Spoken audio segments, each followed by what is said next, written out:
Our guest today is a medically retired police officer who was severely injured by a gunshot wound to the head while on duty. Statistically, there was a 90% chance that he would perish from the shooting and the extensive damage to his brain. After extremely skilled surgeons removed parts of his skull, and after he pushed through an excruciating recovery process, including months and months of physical therapy, he is now living a life where he is always looking to find the good in the world, and he looks for joy in other people's lives that he can celebrate with them. He's an aspiring writer and has been published in American Thinker magazine, and his first novel is in the editing phase. He enjoys traveling with his wife, continuing to perfect one-handed firearm operation, enjoying time with friends and fellow officers, and he exemplifies living life with no excuses.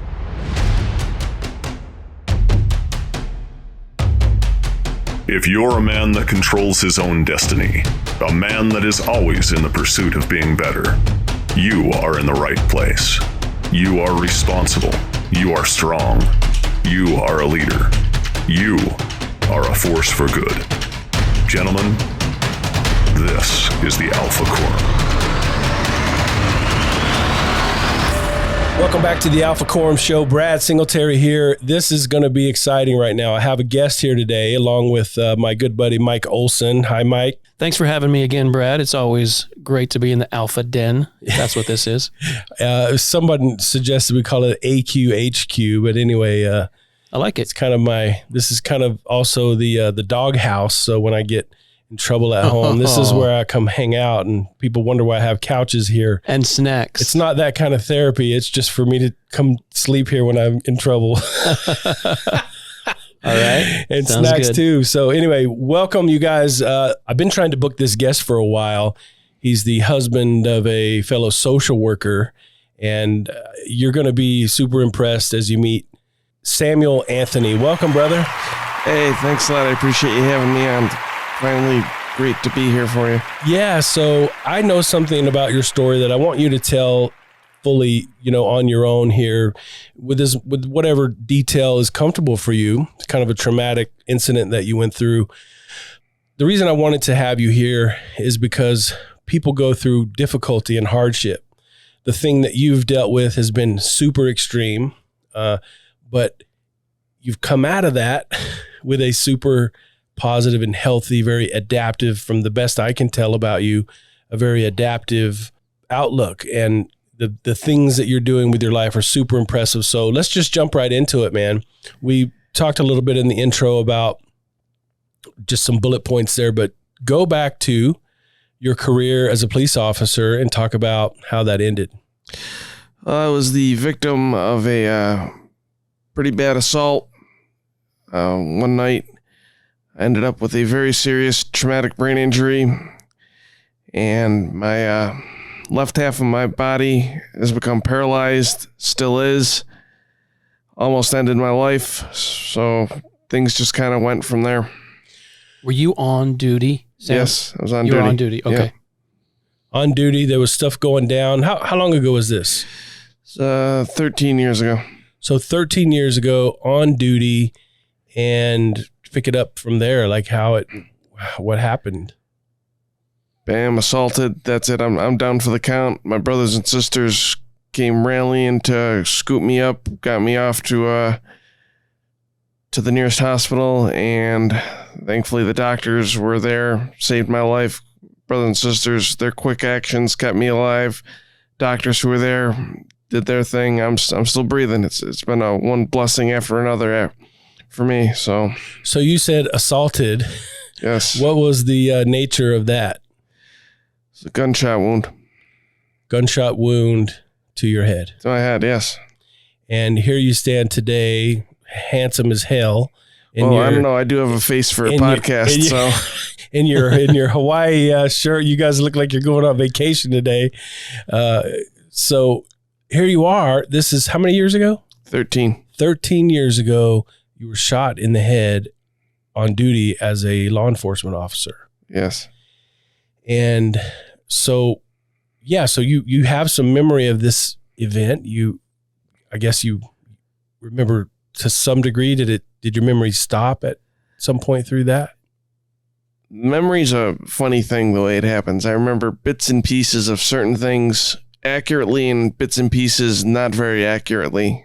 And a lot of that memory's gone. The brain does protect itself when you're involved in something like that. So a lot of it is gone. Mm-hmm. Is it, Sam, if I can ask you, when you do have those thoughts or when you get in situations like you are today with us, is it uncomfortable for you to talk about details, or do you just feel the details aren't necessary, or do you not remember the details? Most of it is I don't remember a lot of the details. Okay. All right. So except for the time that when you were just going through the medical treatments and all that, you remember life before, you've everything before maintained pretty good memory, but just like you got a bullet in your brain and that's affected quite a bit of your memory of the event itself, I'm sure. Absolutely. So was this like a, bank robbery? Like what, I don't know if you can talk about, just the nature of how did you get a bullet in your head? It was ambushed by a dope dealer. Okay. And so you're out there patrolling. Were you alone, or I was going to back up another officer. Okay. And then bam, and you just hit the ground. You remember being in the back of a car, being transported. I do remember being the transport up to the hospital. So what was the length from that night until you were kind of living independently as you are now? What was the length of time of just hospital and treatment and rehabs and those kinds of things? Hospital was about 3 months worth of being in the hospital, all intensive rehab every day, 7 days a week. Didn't matter. I had to get after it, and then after that, I was in outpatient rehab for physical stuff for a few years after that. Mm-hmm. So it took some time to get to where I was, because when I came out of my sedation, I was medically sedated for quite a few days, and I ended up having the right portion of my skull removed to allow for the brain swelling, and I had that out for a while, and then months later, the doctors went in and put it's called a cap, but it's just basically a plate to replace that part of my skull that was missing. So there was like swelling of your brain, so they had to like to ease that pressure. Cut a hole in your skull to allow some. Half the skull was gone. They just pulled it right out, and that was it. Wow. And not to get too graphic. Too graphic with Sam, I have a question for you. I have seen the TV shows with police when they have an incident that is kind of emotionally traumatic. They have an entire side of the police force that is basically there to help in the emotional recovery for a police officer. Did you go through that? Tell you, the entire department, that's who really shows up and surrounds you, and the community was very very active too with coming together for me as well. So I had a lot of support, a tremendous amount of support. And about how long did that intense support last? And maybe to some degree it still is there, but how long did it basically last until your support system figured, oh, okay, he's kind of on his own? Do they watch and see how you do, or is there a specific time amount and then you just have to fit it in? How does that work? No, everyone's still, even to this day, people will still, hey, you need anything? What's going on? You got something going on? You need help around the house or whatever? They'll come by and do whatever for me. They look at. I'm still well looked after. Got it. Okay, so you did mention that this particular incident happened out of state, but yet you still have people that keep track of you while you're here? Absolutely. Oh, that's great. That's been one of the impressive things that I've known about you, is just your connection to friends and loved ones. I mean, it seems like you've always got visitors coming. You're going out of town, or there's like, you have a local little brotherhood here. And I guess when you're law enforcement, you got respect anywhere you go, any town, even if you didn't serve anywhere you go. Yeah. Even if you don't know the individuals, it's wherever you go. And it's sad and unfortunate to say, but I've been to enough funerals of officers who were killed on duty, and the showing of support from people who come in from all around the country is just unbelievable. So you mentioned your brothers and sisters. You're talking about the female officers, and male yes. officers. Okay, Correct. Understood. And again, I don't know much about you. You mentioned your wife, or maybe Brad mentioned wife. You're currently married, correct? Yes, I am. Yep. And were you married before this particular incident 13 years ago? No, my wife and I married after the shooting. Got it. Okay. And how long have you been married, if I can ask? Been married 7 years. Be 7 years this fall. Got it. Yeah, Okay. we've been together 10 years together total this year. Oh, okay. So she's seen a lot of this from when this happened just 13 years ago, been together 10. So she saw you after you were healed and kind of out and walking. We worked together prior to my shooting. Mm-hmm. My wife was also a retired probation officer.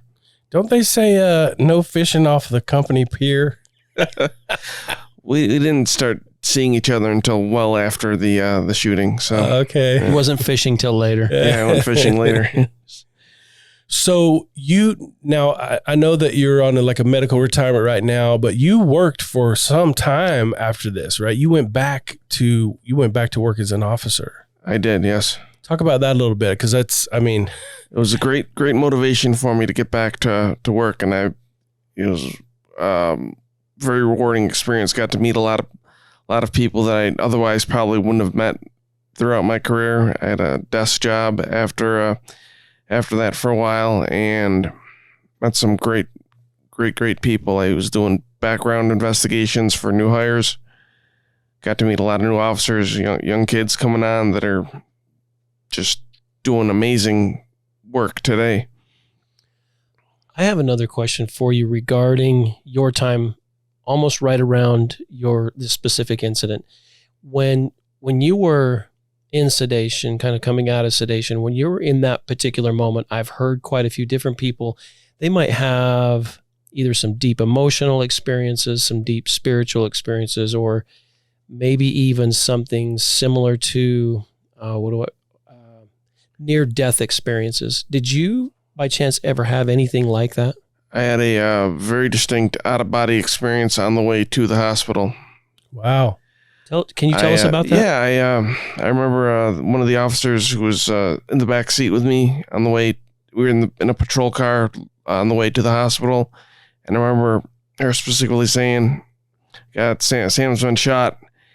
And I looked up through the cage in the back of the patrol car, and I saw my eyes in the rearview mirror of the car, and I thought to myself, I'm not feeling anything. Where's the pain? And I just remember searching my body for the pain and fighting the urge to pass out. And that mirror started shaking, and my eyes started to get blurry in the mirror. And at some point, I just said, "Well, if I've been shot, who's going to give me a hard time for passing out?" And I just couldn't fight that any longer, and I just let it go, and everything went black. And I later talked to that officer, and she said that I was laying down the entire time on the ride to the hospital, so I was never sitting up, and I didn't see, didn't happen as I experienced it. You think you're having this dialogue with yourself in the mirror, but you're laying down flat. I was down flat, yeah. And there was another officer who was in the car who I didn't realize at the time. So upon the shooting, they put you in the back of a patrol car, and that's how you got to the hospital. That's how I got to the hospital. Yeah, couldn't wait for the ambulance. But your out-of-body experience gave you this feeling that you were sitting up, looking at the rear view mirror, and what you just described was taking place. Right. Interesting. Holy smokes. That's so awesome. What do you make of that? What is your, I guess from my sort of thoughts of spirituality and such things, I would say your soul is maybe leaving your body momentarily there or something, but it wasn't done yet. I wasn't done fighting is what the way I took it. I needed to continue to fight to stay alive. But you almost received permission from yourself to say, okay, yes, this is where I'm at, but I'm going to rest a little while. And that's when you blacked out. That's when I said, okay, I'm going to just take it easy for a minute here. And things kind of went dark on me. That's wild. That is so wild.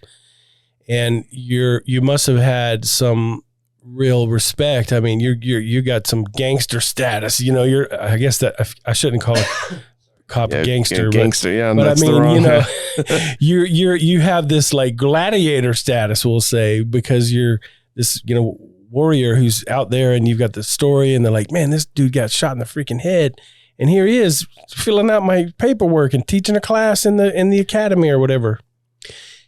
We talk about that, and then you obviously today are what Brad has described, and what's very clear to me, the type of individual that is not too worried about your circumstances, the incident, the results of that. Tell us about your low time, however. Low time, I remember I was in the hospital room. I had been transferred from the first hospital to another one for recovery. And I was just, the weight of everything was just starting to come down on me. And I realized that, geez, this is it. What am I going to do with myself? I'm disabled now for life. And I just kind of hit a low point, and everything was really feeling everything. And I had my class counselor who runs my recruit class when I was in the academy. And she was up there, she told me, hey, it's all right. And she's like, everything's going to be okay. And I said, yeah, last week things were different. Now I just couldn't believe it. And from there, I just had to just move on from there. I realized you just got to keep moving forward. It doesn't sound like it took you that long to go from what the hell am I going to do to let's move forward. How long did that take? It's that's kind of a tough question for me to look back on. It's been so long ago. It just, in my mind, seems like one seamless transition. I had some goals. I had to I had to learn how to stand again. I couldn't stand, so that was step one with my recovery. And did you set those goals? Did you know you needed to set those goals, or was that a help from your system? That was a help from the PT, the physical therapies. Okay. Physical therapists. Okay. So clearly they'd been through things where if you're in a low point, you need to have goals to move out of it. Okay, that's cool. Right. Yeah. But I was kind of the odd man in the wing, in the recovery wing where I was, because everyone else that was there for traumatic brain injuries due to car accidents. So it was kind of the oddball of the group. This is, not something that they experienced or they've dealt with very much. Okay. Interesting. Thank you. So in that low period, I'm wondering if you ever got like suicidal or just felt like, what is the point? Like, look at me, what a mess. And did it ever get to that kind of low? No, I had people in my room 24 hours a day, 7 days a week. I always had someone there to talk to, or to someone to motivate me. So just hanging out, just hanging out. Yeah. Presence. Yeah. Brings energy to you. Yeah, I had family members. I had other officers who would be assigned to my room for the shift. Just, if I needed anything, they were around. So they had an officer hanging out with you 24/7 as, yeah, they would, to know for sure if you need water, they're going to bring it or whatever. Absolutely. Yeah. Wow. That's an impressive, like, organizational thing that they did for you. It was wonderful. Of course, I did get one of them in trouble one night because I wasn't supposed to be drinking any liquids yet at the time. And I told him, hey man, I'm thirsty. You want to hand me that bottle of Gatorade over there? And he's like, okay, sure. Not realizing, so I kind of duped him. And what happened because of the drinking of the liquid? Nothing. I was fine. But he broke the breathing. He broke the rule that so I said, don't worry about it. I won't tell anyone. So got it. Were you aware of like how, I guess I'm curious about what you thought was going to be happening with your body versus what it is now, because maybe you're talking about having to learn how to walk again. Are you way beyond what you thought you were going to be able to do ability wise? I thought I was going to go right back to 100% the way I was before, but now I'm walking around with a John Wayne limp, doing my best John Wayne impression when I walk, and it is what it is. So I get from point A to point B. It may not be pretty, but I get there. So Sam, let me ask you, I know a lot of times when people are at their low point or they have a situation like this, it requires all the resolve they have, all the resolve they've ever learned about in the past. From a religious standpoint, do you have a religious belief that you lean on? Or if you don't mind me asking, how do you kind of, other than your support system of your brothers, sisters, and that group, do you have something that you've leaned on, that you've looked to? Absolutely. God definitely factors in quite a bit with my recovery. I spent many nights in the hospital praying for as much healing as the good Lord would give me. Okay. And I very much remember my dad being up at the hospital, who's also retired, a law enforcement officer, standing by the side. And I said, Dad, pray with me. And we prayed together, and that was really comforting for me. Comforting. There must have been a cool experience there with your dad and just praying together. And I don't know if that happened a lot for you, but absolutely, it seems like that would be special in a time of need that you're doing that together. Yeah, prayer and lots of humor, lots of good humor got me through it. I'll tell you a quick story about my dad. He's tough old school type of guy. He came out of the sedation, and he looked at me and he goes, "Well, son," he goes, "it's a good thing you didn't get hit in the rear end, because then you really have some brain problems." That sounds like old school Italian. Old school Italian? Absolutely, yeah. That's cool.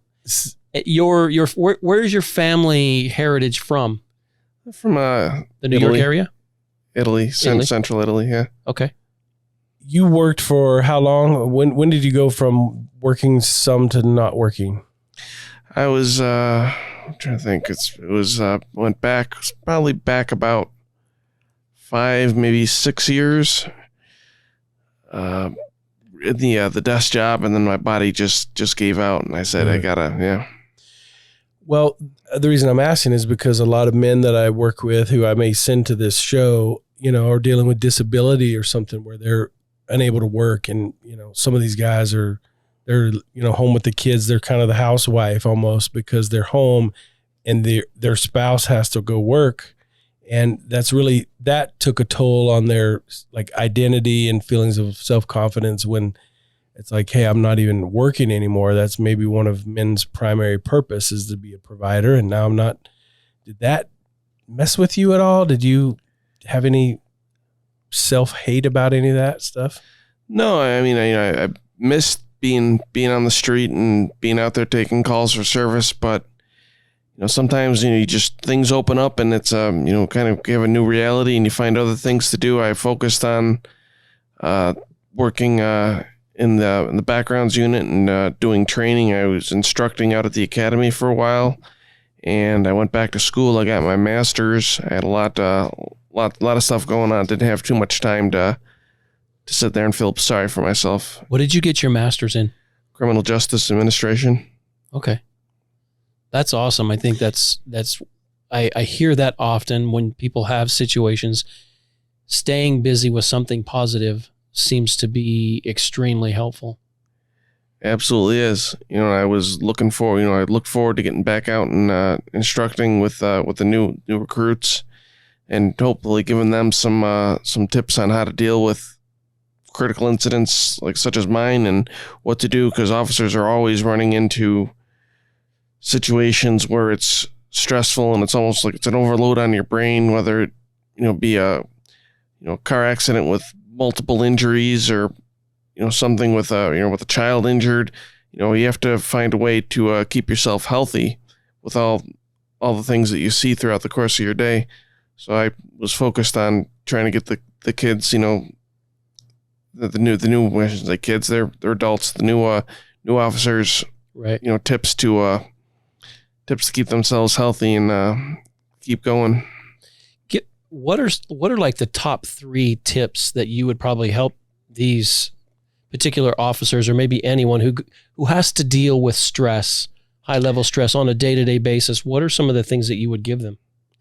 I'd tell them that, following a critical incident, let's say you have an officer involved shooting, or you're one of those scenes, like I said, child injured and you've got kids at home or nieces or nephews and it really hits you hard. You need to make sure you get home and get some sleep that night. And, I talk to the sergeants a lot and the other bosses, and I'd say, hey, listen, guys, if somebody runs into this and they're going to be struggling with that, don't be afraid to just say, hey, head home for the night, go be with your kids, or the rest of the shift, go spend some time with your kids, get some sleep, got to eat healthy food. There's always a temptation. Well, let me just stop over here at the quick fast food joint and grab a burger or whatever. You got to eat healthy, fuel your body. Drink lots of water, stay away from the alcohol and the caffeine because that's going to impact your sleep. So you basically need to unplug and let your body help do its thing. Absolutely. Interesting. And the number one thing that I would tell them is don't be afraid to go seek help and go talk to someone because that's, it's kind of the macho thing. Oh, I don't need to talk to anyone. I'm fine. I can handle it. There's no shame in going and seeking help if you're struggling mentally with things. Obviously, I guess you're a believer. Is that something that helped you throughout all this? Absolutely. It is something that's helped me. I've been going for many years now, talking with people because it's the residual effects are still lingering. I find myself being very, very on edge at times for no apparent reason. And, I'll go regularly for individual therapy and group therapy. And it's a big help. Are you self-aware when you need those times, or are you like Brad and I who have built-in wife monitoring systems who tell us, go get your crap together? I think I'm pretty much self-aware. I'll tell my wife, hey, I'm having a rough time tonight, or, right now I'm kind of struggling a little bit. And she, most of the time she can pick up on it, but I'll verbalize it to her. And that's awesome. Some days I'll just say, hey, what? It's just kind of a rough day. I'm going to head upstairs and I'm going to go read or whatever and just kind of unplug. I'm not trying to avoid you. I just need some alone time and just kind of. Have you always been like that, or has your training in the police force helped you? Because what you just mentioned there, that is huge. If men could realize and self-monitor and say, hey, I'm not at my best, hon. It's not you, it's me. Give me just a little bit of time. I'll be good. And then go do what you need to. How have you always been that way, or has the training helped? I think to some extent, yeah, I do tend to withdraw a little bit when I feel like I'm struggling and just kind of go off on my own. But the training has helped me, and unfortunately, seeing too many other officers, dealing with stuff like that, and then making, doing the wrong things to try to cope with that, has helped me. Evolve to the point where I can just verbalize it. Got it. Okay, that's cool.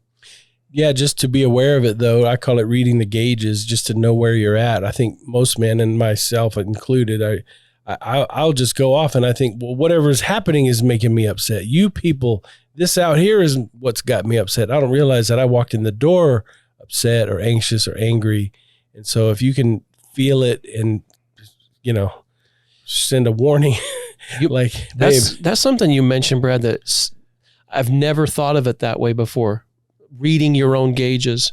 And I think a lot of times men, people in general, might not only not read their own gauges, they might not even think they have gauges, and they might not even have something that they need to check, that they need to monitor to see, wait a second, where am I?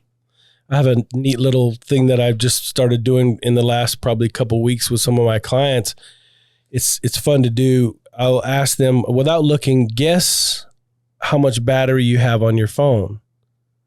And almost always people are very, very close to how much battery they have on their phone. And it's really cool to see a husband and wife maybe here do that together. And I relate that to, how do you know that? It's because you have this running clock. You have this running, how long it stays alive. You know how much you're on it. Always paying attention to it. You're always paying attention to it. And you kind of just, oh, battery's getting low, and you don't have to look and know that. And sometimes you can be caught off guard. But if we could just tune into our feelings, I agree with Mike. What you said about, I recognize I'm not in the best state, and it's probably best to have a little distance. Man, think of how many guys wouldn't be in jail if they could just know and take responsibility for what they're feeling and not harm anyone with it. That would have cut down on a lot of my calls for service, I'll tell you what. Yeah, some DV stuff. Yeah, and whatever. absolutely, yeah. Is domestic disputes a huge amount of what police officers get called out for? Get a lot of those calls, absolutely. Yeah, it's unfortunate. You see sometimes, it's family troubles. Other times it's, mental health stuff or, car accidents, or you never know what you're getting for your day once you walk out the door and step into the uniform. That's very interesting. I remember, Brad, that you had another guest that mentioned in his profession, high stress. It was a very similar situation where he had to learn to come in after, a long shift or a couple long shifts, unplug, decompress, whatever it might be. And before he came back into, his home life situation, because the emotions and the situations were, drastically different, but he still had a responsibility at home and had a responsibility at work, and learning how to switch those hats took some practice. Yeah, I can imagine that. It was another first responder also, and he talked about, going out to pet the horse or just clearing the cache, almost like clearing out his emotional leftover or whatever, and before going home. So I'm curious about, how do you not hate people? I'm curious your feelings about firearms. I'm curious if this was, any sort of, gang, or is there any race element to this, and does this affect your feelings about that race? Sorry, I didn't warn you on any of those questions. No, but none whatsoever. As far as, do I hate people? Not at all. I, routinely, talk to recruit classes, and I tell them, hey, no matter, what call you head to, just keep in mind that whatever is going on, whoever called for you to be there, you got a complete stranger you got someone who's inviting a complete stranger into their home. This is, the biggest thing that's going on in their lives, that they called you to come help them out. So you gotta keep your head, and you can't look at it as, this is stupid, it's silly. To them, it's not. It's, whatever's going on is the biggest thing they've got going on in their world right now. So you gotta put your feelings aside and just, you're there to help people. I get the sense, Sam, that when you first even thought about getting into the police force, or before you got to the academy, since your father was also in that line of work, getting shot, not coming home from a shift had probably passed through your head many times prior to you even joining the force. I honestly thought it would go one of two ways. I'd get hit in the body armor and I'd be fine, or I'd get hit in the head, and that'd be the end of it. I wouldn't see the next morning, but I managed to hit the jackpot and stay alive. So prior to this, dying in the line of work, tell me your thoughts about you and knowing that could be a possibility. How did you approach that thought process? Try not to think about it. If it did cross my head, it was just, all right, what can I do coming up to this call that I got a feeling about that it could go sideways? What can I do? What steps can I take to keep myself and everybody else that's going to be there safe? And then just let the chips fall where they may. And whatever happens. That's it. Yeah. I think it's a very healthy approach to life. It definitely keeps fear and paranoia from ruling your life, I would think. Absolutely. I used to say to myself, prepare for the worst, hope for the best, and accept anything better. You're making me think of one of our Red 9 principles, which is responsibility. And it's a bunch of these really seem to hit what I think I'm admiring you and why you're here. Number one is you don't see yourself as a victim. Absolutely not a victim. You're a victim of a crime. This could have been a murder for that guy. I don't know if it was an attempted. He got his, I'm sure. Yes, well, he was charged with attempted murder. But you are not bitter. No, I've got so many good things in my life. It's kind of odd situation where some great things came about this for me. I've got a great group of friends that I've met and become close to. My wife and I are together now because of this. It's just, we're talking about being a victim, and he rattles off the list of blessings. That's how you do grown ass man responsibility, is when you have a chance to be seeing yourself, and when you truly are. I mean, half of our victimhood is we got our feelings hurt. We think we're a victim. This is literally, I mean, this is a serious situation that you survived, and you're kind of walking around with this pleasant mood, not seeing yourself as a victim. Some of those other principles are that you're reliable, you kind of do what you say. You're trying to show back up to work. You're working through all this PT and stuff so you could get back to, and you go straight, but you start, even if it was a new assignment, you're reliable. Maybe you've always had to have good boundaries, but the last two have to do with accepting the things you cannot change and changing the things you can. Absolutely. This is a lot of acceptance on your part. A lot of that, and while you're saying changing what I can, I'm going to go back to, you asked me earlier what are my thoughts on firearms, and I'm a gun guy. I enjoy shooting. I do it regularly, and once I went back to work, I said, hey, I want my gun back, and I had to go out to the range and learn to qualify one-handed, and I'd shoot the exact same course that every other officer shot. I didn't have anything deviated or altered to accommodate me. I shot the regular course, and I qualified every time I was supposed to, like everyone else. What about reloading? And you're just doing all this one-handed? And I have systems to do it one-handed.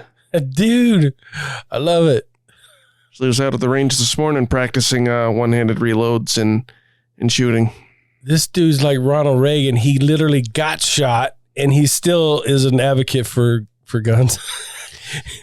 That made me think as well, because I think people that are let's call it gun lovers or gun advocates, right? Is that the proper word? Yeah, I look at it's a God-given right. The U.S. Constitution, is there to protect our God-given rights and from being taken from us, not to give us anything. It's protect what we're already entitled to. But you also aren't a prepper. You don't also appear to be somebody who, might have, 6 M16s behind, each door in the house. You believe in what you believe in, and tell me what your viewpoint is that might be controversial. Maybe it's not, on people who are, every time an incident, and we've just had some recently in our society where gun issues happen, mass people die, and now people are saying we need gun control. Do you mind me asking your opinion on gun control? I think a lot of these incidents have to do with mental health issues and people not receiving and not recognizing that they need, mental health. There's been a push lately, or actually over quite a few years now, where there's, the closing of mental hospitals and, pulling back of resources for people with mental health issues. Okay. So I'm more of one that, let the individual, we should lay the responsibility on the individual that's doing, whatever is being done, and not the object. We don't blame Ford for car accidents or Jack Daniels for drunk driving. So why blame these on the object, on firearms, I guess would be my argument to that. I see. I mean, I feel the same way. I guess I understand why some people don't feel that way. Like you mentioned, you don't blame Ford, but yet we have to register a car. The responsibility part. And so that sounds to me like, most people are in favor of, being responsible. And I'm certainly not a professional on, the legalities or how that should be, but anything that promotes responsibility but still gives people their rights, I kind of like that.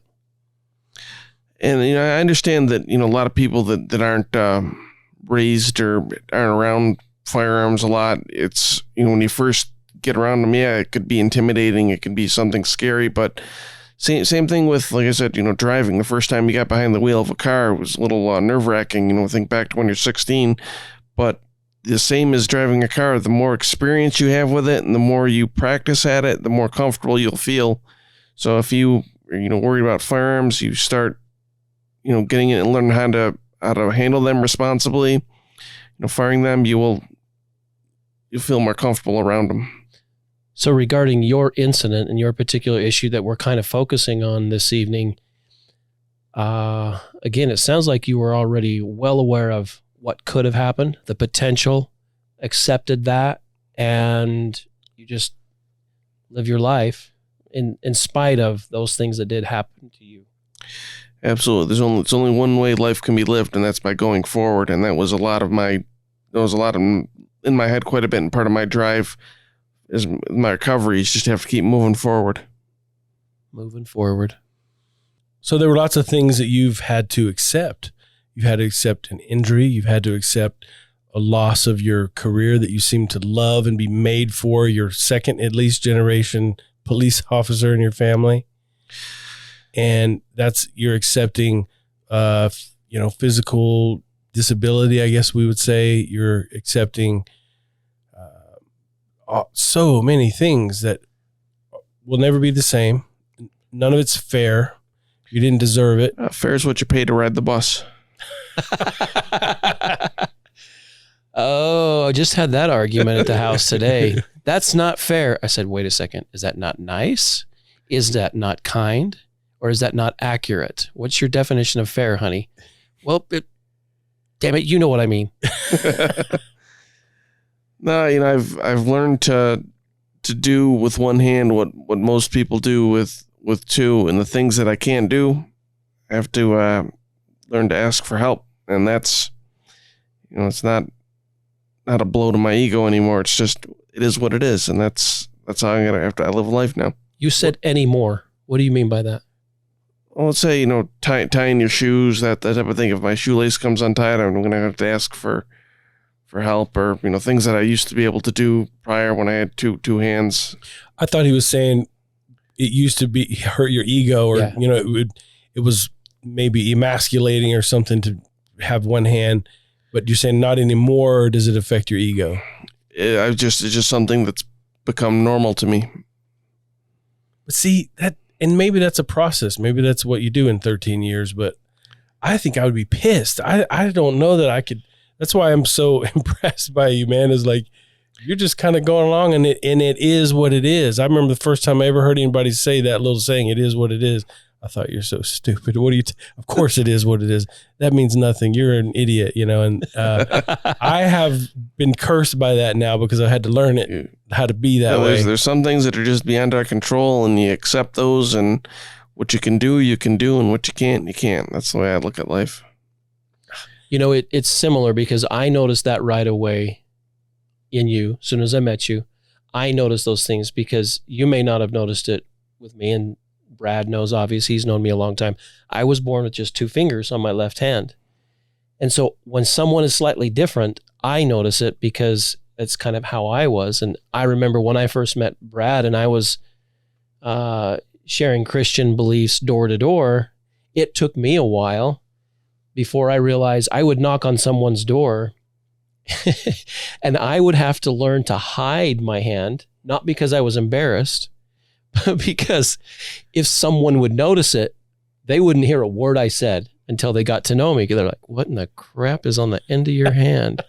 And so you notice that, but I quickly learned once I got through that, then I made sure that I had it out, made sure that I waved it around, talked with my hands normally so that other people would know I was comfortable being different, and that I got that feeling from you too. Yeah, I'm a little different. My left side doesn't work that well, and it's okay. I love life. There's only so much left to experience here for me. I got a lot to do, so I'm just out there every day, living it. Bottle that up, sell that. Whatever he has. You do that. See, I think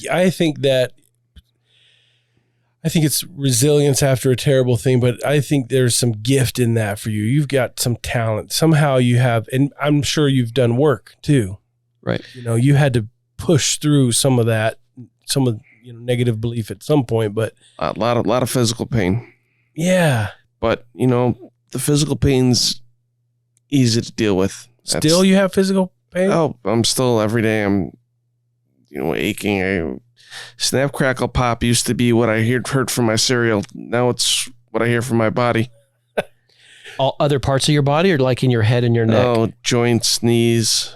Got it. Yeah. So some of that traumatic injury you think is like manifested itself in other parts of your body? Oh, absolutely, because I don't walk normally. My gait is different, so I have to compensate. I know what you're talking about, because of the ineffectiveness of one part of your body, the other parts have to work a little harder, therefore are wearing out a little faster. I got it. You got like 70-year-old right knee. Joints, yeah. Got it. It's holding you up. I'll let you know when it's going to rain. Oh, yeah. So when it comes to being out in public, Mike was talking about being out in public. Is that not, you go into a restaurant or someone tries to hand you something with your left hand? I mean, is there any embarrassment or shame about any of that? I'm just very upfront with people. Hey, I'm one-handed. That's, I'm not giving you a hard time here. It's just, and most people are like, oh, I didn't even notice. Okay. Well, I like that too, because you're just putting it out there. You're like, hey, I'm not trying to. Don't try to hand my Pepsi to me in my left hand, right? Yeah. I would love to hold your baby, but I only got one hand. Well, I can do that because my wife and I just had our first grandchild. That's right, so grandbaby. I hold him one-handed all the time. Congratulations! Yes, thank you. So, are all your boys busting your chops about being an old grandpa now? Absolutely, they are. That's required of. That's the Italian way. Yeah. That's how I got enough gray hair. I qualify. I tell them. So you do a lot of. We talked about this earlier. You do things with people. Why? Why do you? Isn't it a hassle to host people who are visiting and to, show up at the dinner party and do the things that you do? Why do you do that? It's wonderful to see people. We've got a lot of great friends. It's great to sit, laugh, get your mind off of things, focus on some other joys that other people have going on in their lives. And tell me a little bit about that. Focus on the joy in other people's lives. Oh, absolutely. We have some friends that get together with for dinner regularly, and we'll sit, talk, laugh, joke around, and he's always having a good time. His daughter just got married, and oh, that's great. How's she doing? Her and her husband, their house. It's all exciting stuff. Have you always been that way? I enjoy having a good time with people. I think that is so important for me, I just enjoy it. It's why I like Las Vegas. I've never seen such a small town, call it a couple million people, that has kosher aisles in the grocery store, mm-hmm. that will have the ethnic depth that we have in such a small place. But, I guess after living here for almost 30 years, I just understand how many different varieties of people are here and how enjoyable it is. I remember the first time for us as Western American white people, you go to meet a little kid or somebody's grandson or pat him on the head, and that's kind of a form of endearment. You cannot insult a Japanese family any more than patting their kid on the head. Oh, wow. I didn't know that. I didn't either until I insulted this Japanese family unknowingly. But learning about their culture and learning about Italians and learning about what other people, that's why I personally enjoy it. I get that feeling from you too, Sam. I get that feeling of, you're new? You're this way? Cool. Let me ask you a few questions. Is that kind of, it sounds like probably that's how I know that's how Italian families have been, and especially they just love people. Oh, absolutely. We, my wife and I just joined the Italian American Club here in town, and we go, we go up there and have dinner, and we got some other friends that we'll go out to dinner there with, and have a good time. My wife's always making friends, people sitting at the next table over. We were just out to dinner the other night, and we were sitting talking about sports, and one of the girls like, oh yeah, you're a fan of that team too? Oh yeah. Oh, I'm from near that area nearby. Oh, all right, hey, how's it going? And the girl she's sitting with goes, oh hey, do you know so and so? Like, yeah, how do you know her? Like, oh, we work with her. I'm like, oh my goodness, she's been a friend for years. Is your wife Italian? Yes, she is. Yeah. So you guys all hate Boston, don't you? I'm actually a Red Sox fan. Shh, don't say that around New York people. That's cool. Yeah. All right. I get grief from the guys at work too. So that's the one thing I did know. Generally, you're supposed to hate Boston if you're from New York. Unless you're from Boston and moved to New York, now you're best buddies. Is that kind of right? I've been to both cities for ball games, and it's a great friendly rivalry from the fans that I've seen. That's cool.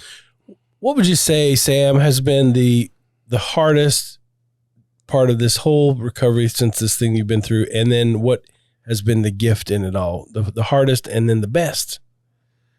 Well, the hardest was definitely the physicality of getting back on my feet, literally being able to stand again, and then taking those first few steps. It was excruciatingly painful, but I got through it. And I remember the first day I was at one hospital for a few months, and then transferred to another hospital for my recovery.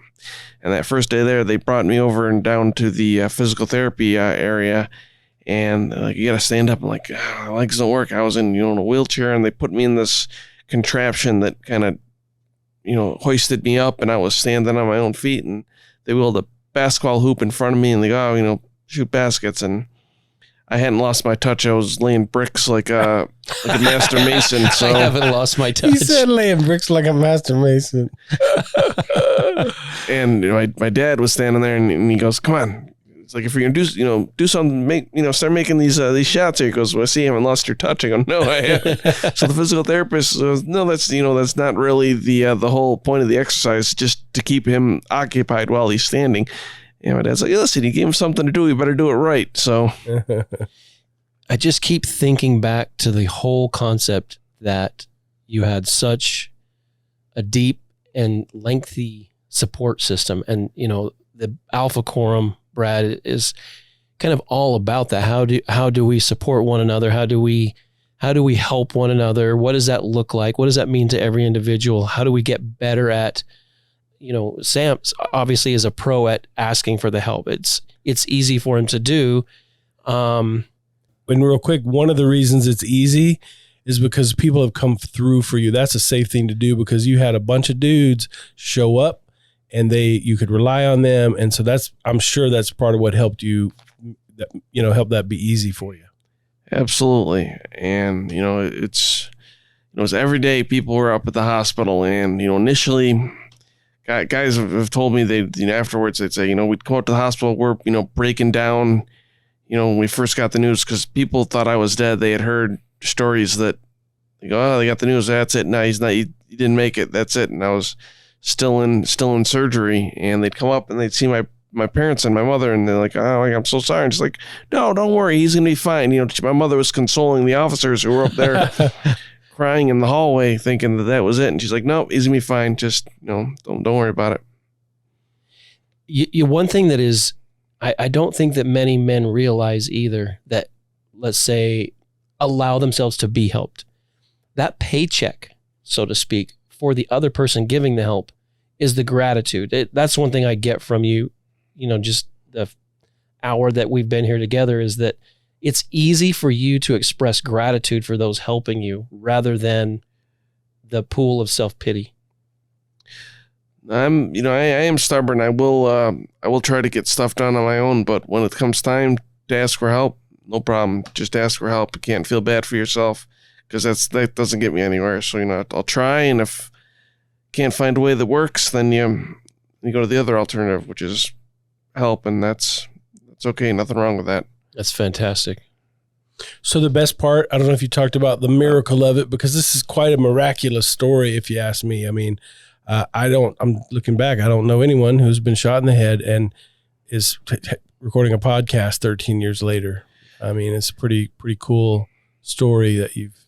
It's funny, Brad, that you mentioned that. Do you remember in some of the projects you and I were in the mid 80s? Uh-huh. I don't tell this to very many people. I walked around the wrong corner one evening. Uh-oh. And a gun was to my head. What? Yes, I don't tell this one very, very often, but being a missionary, we get confused quite a bit for either a tax person, a tax collector, or FBI. Cop or something? Yeah. Yes. And when when that dealer recognized I was neither of those and I was just a missionary, that Glock went in the back of his pants fast and not a problem. And I walked around and I got home and not a big deal. And then I started sweating. I was like, that was close. Oh my gosh. That was close. Not know that. No, I don't tell that. Definitely, I didn't tell that to my mom for 20 years because you don't write home to your mom the day after and go, "Hey, Mom, Guess what? Guess what almost happened."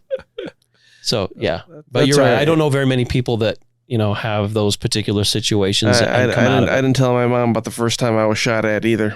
Smart. So, yeah, she didn't find. I've told her the story years later. So. I guess there was more than that. But the second time was the time I was hit. Wow. So, yeah. Huh.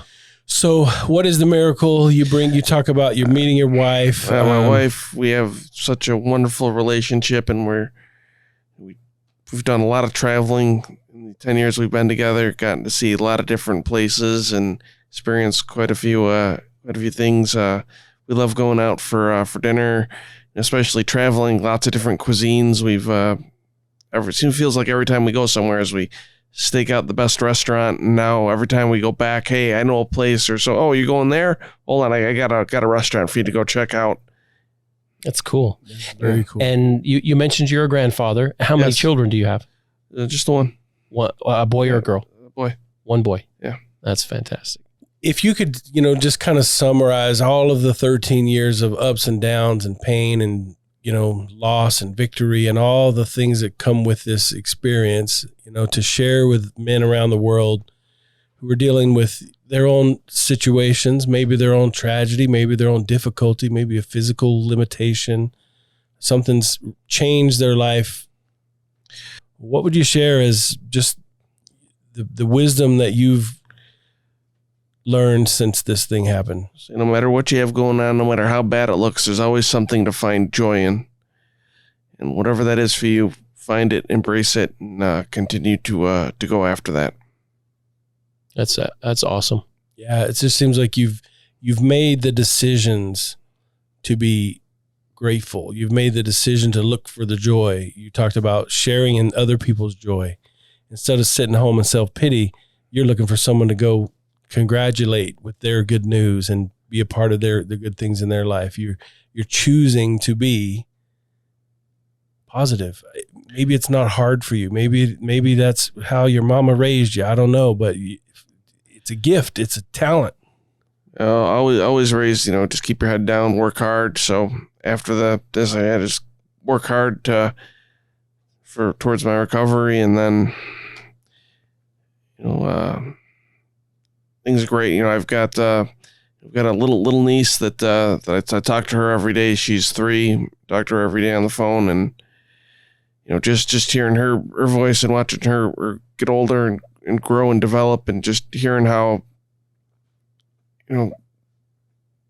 curious she is about life and what there is. I just can't help but stay positive, because there's little ones out there that, and then my grandson too, there's little ones out there that need that someone to set an example for them on how to deal with troubles in life, because unfortunately this world, at some point or another, you're going to run into some hard times, and they're going to need to know how to get through that.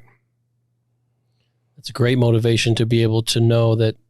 Yeah. And I don't think there's a group of people that know how crappy the world is and how crappy humanity can be than police officers, having friends and relatives who've been in that line, and yet know that there's a good part out there as well that really is relying on that little bit of us that they can have. I tell you, there are some wonderful people out there. Unfortunately, as police officers, you tend to spend most of your day dealing with the rougher crowd. But there's a lot of great people out there. I remember I was in the hospital one night. One of the officers who was assigned to my room that night came up and said, "Hey, Sam, do you remember so-and-so?" I go, "Name doesn't sound familiar." He goes, "Oh, she lives over here on this street." I go, "Yeah." He goes, "Yeah, she said that you were at her house few weeks ago. She said, she appreciated you coming by, and she said you're real nice, appreciated the interaction she had with you. And I'm like, wow, that's nice to be, you remembered, and like, hey, yeah, I know that guy. He looks familiar. I remember when he was at my house. It was a good interaction with him, so there's a lot of people out there who are still grateful for what officers do on a daily basis. Right. Exactly. You're just such a great example of what it means to, in my opinion, be alpha and to live in that energy. So a few weeks ago, I did a solo kind of rant podcast where I talked about, this isn't about the guy with the biggest muscles in the room or whatever. Alpha is not a comparison between other people. What I want to focus on is that it is the excellence within the person. When you're patrolling the streets and you got a gun and you got authority and you got all these things, that's pretty alpha. That's, you're a hero in the community and whatever. Right now, you've got one arm and one leg that's fully functional. You've got some limitation, and it's still alpha. You're not going to win a foot race. You're not, there's some things you're not going to be able to do, but at your capacity, you're killing it, man. You are totally living. Agreed. You're looking for joy. You're looking for gratitude. You're over here teaching people. You've spent time teaching in the academy, training the next round of officers. You've maintained relationships. You've said nothing but positive about your wife ever. You are choosing a good attitude. You're choosing good actions, and you have some incredible attributes that are just super alpha, if you ask me. Well, thank you. Exactly what you said. Alpha isn't about being the biggest, ripped, muscular guy out there. I mean, I'm not a big guy by any means. It's about just moving forward, and whatever life throws at you, you can't quit. You just got to keep going forward with things, and that's what alpha is to me. It's just continuously moving forward, and whatever the world throws at you, you deal with it, and you go on to the next thing, and you deal with that. Are there things that I guess we'll wrap up here in a few, but a couple of questions. Are there things that you still want to work on, like to improve, or things to pursue, or that you want to? Yeah, the SAM goals. What are they? Yeah.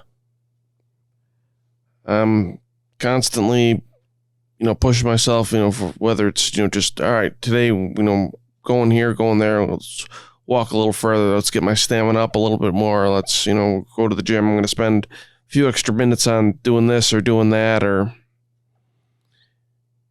just. What about hobby kinds of things, or, things you want to conquer or master with your mind even?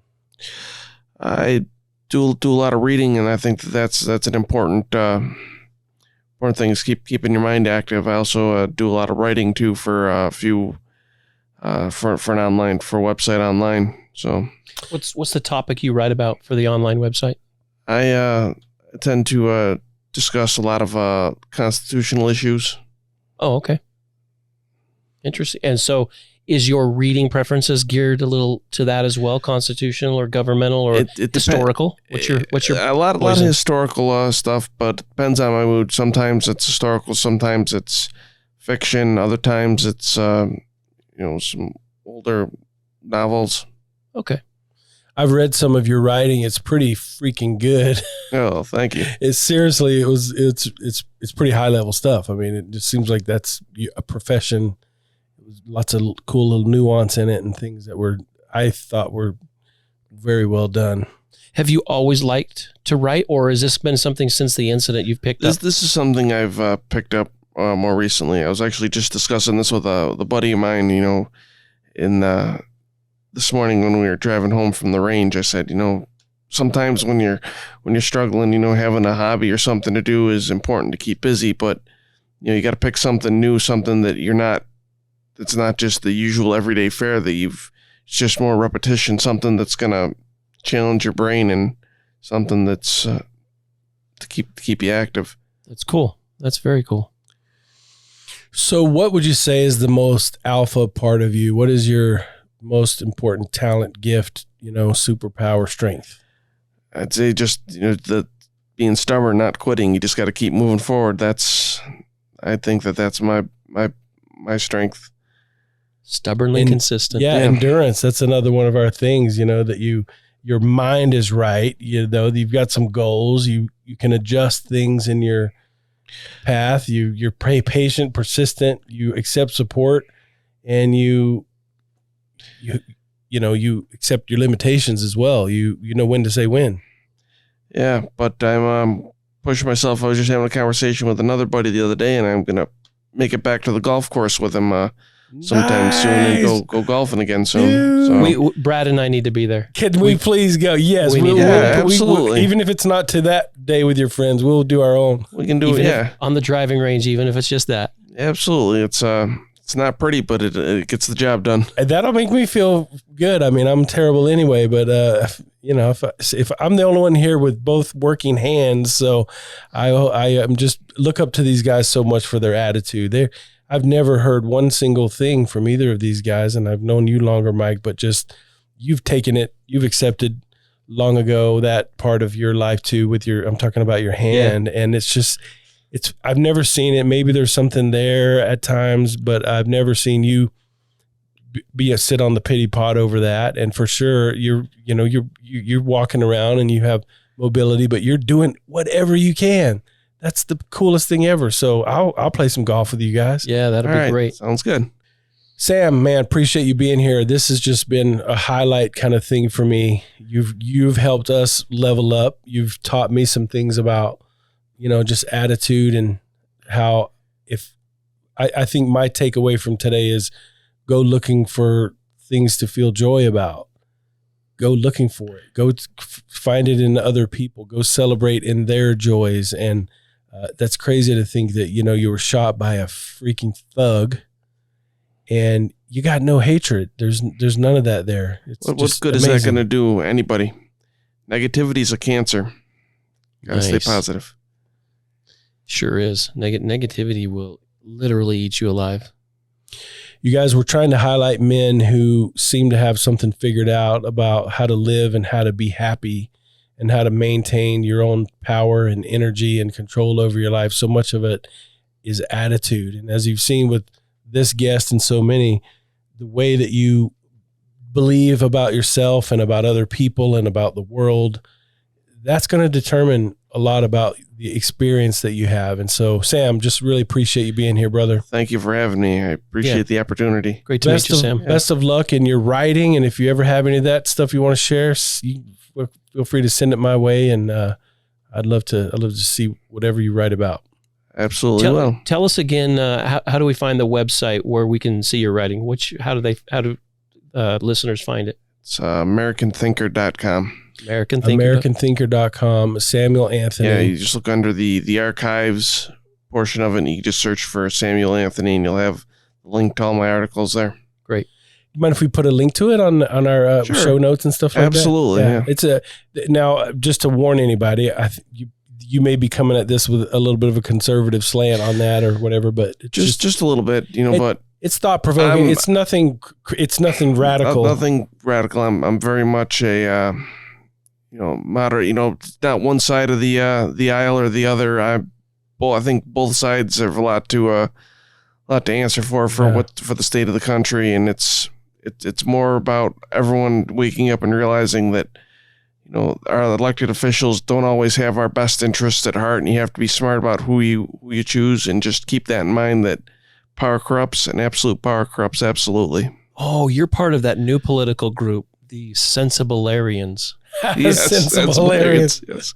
Oh, that's funny. Yeah, I've read that, and it's very rationally written. If anybody's interested, don't think it's going to be some kind of hate mail for one or the other kind of thinking. I know it's not, but anyway, thank you again, Sam. But if really anybody does hate my writing, you can email me at filethatinthecircularbin at ok.com.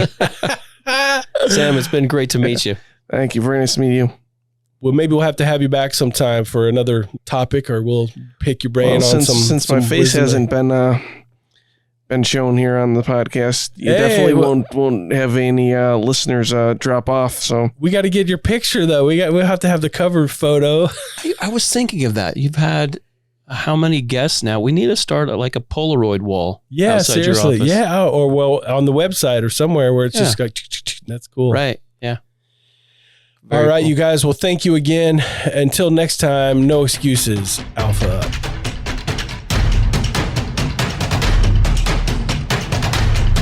Gentlemen, you are the Alpha, and this is the Alpha Quorum.